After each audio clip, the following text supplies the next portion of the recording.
मित्रांनो, सह्याद्रीच्या डोंगर रांगावर सध्या फुलोत्सव सुरू आहे. रंगीबेरंगी फुलांनी संपूर्ण सह्याद्री अगदी बहरून गेलाय. त्यातच राजधानी साताऱ्यामधील कास पठारावर फुलणाऱ्या फुलांनी सर्वांच्याच मनाला भुरळ घातली आहे. त्यातच सध्या जुन्नरच्या माळरानावर सोनकीच्या फुलांनी अक्षरशः सोनेरी साज चढवलाय.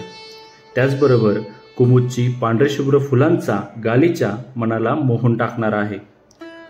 तेरडा, आभाळी, सोनकी, रानहळद, 7 वर्षातून फुलणारी कारवी अशा एक ना अनेक फुलांचा सध्या फुलोत्सव सुरू आहे. खरं तर गेली 3-4 महिने वरुणराजा जोरदार बरसतोय. पण सध्या पाऊस उघडल्याने आकाशाला एक वेगळीच चकाकी आली. मळब निघून जावं तसं आकाश एकदम निरभ्र, स्वच्छ आणि नितळ दिसतंय. आणि सोबतच सह्याद्रीच्या दूरवर पसरलेल्या डोंगर रांगा एकदम स्पष्ट दिसत आहेत. अशा भन्नाट वातावरणात आम्ही जुन्नरच्या मिनी कास पठाराला भेट देण्यासाठी आलो आहोत. चला तर मग.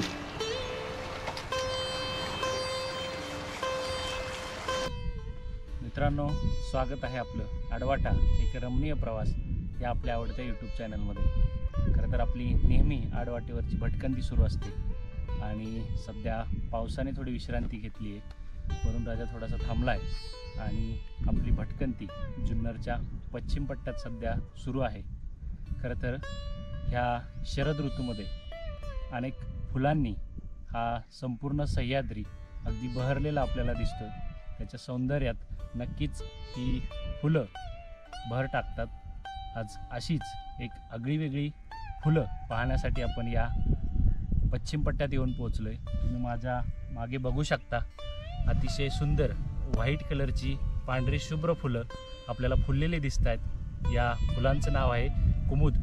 आणि मी माझ्या मागं बघितलं तर खूप हार्ट शेपच्या पानाच्या आकाराचे याची पानं आहेत आणि अगदी 6, 7, 8 पाकळ्यांची सुद्धा फुलं आपल्याला या ठिकाणाहून दिसत आहेत. ही तशी पाण्यातली वनस्पती, त्यामुळे साहजिकच उथळ पाण्यामध्ये आणि मोकळा गाळ असलेल्या ठिकाणी ही चांगली वाढते. त्याचा अधिवास पाण्यात असल्यामुळं मुळं जास्त वर लांबवर पसरत नाही. कुमुदचं जे खोड असतं ते अतिशय लहान, अगदी निरीक्षण करून देखील आपल्या लक्षात येणार नाही एवढं लहान, आणि तेही पाण्याच्या तळाशी गाळात रुतलेलं असतं. चुकून कधी दुष्काळी परिस्थिती निर्माण झाली आणि तळ्यातलं पाणी सुकलं तर हे खोड गाळात तग धरून राहतं आणि पुन्हा केव्हा सह्याद्रीत पावसाला सुरुवात होते तेव्हा ह्या तळ्यात पाणी भरतं आणि त्याला नव्याने अंकुर फुटतात. पानं ही मोठी आणि बदामी आकाराची आपल्याला दिसतात. पाण्याच्या या तरंगण्यामुळं इंग्रजीमध्ये कुमुदला फ्लोटिंग हर्ट या नावाने देखील ओळखलं जातं. कुमुदची फुले कमालीची सुंदर असतात. खोडातून हिरव्या रंगाचा मांसल देठ वाढतो आणि त्यावर साधारणपणे 3 ते 5 सेंटीमीटर व्यासाचे पांढऱ्या शुभ्र रंगाचे फुलं लागतात.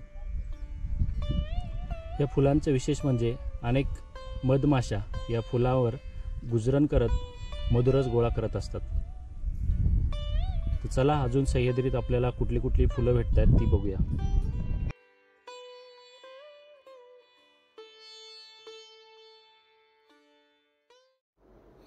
सह्याद्रीच्या माळरानावर डोंगरावर कडेकपारीच्या बाजूला पिवळी फुले अगदी सुंदर फुलताना आपल्याला दिसतात. सह्याद्रीचं पिवळं सोनं ज्याला म्हणतात ती ही सोनकीची फुलं.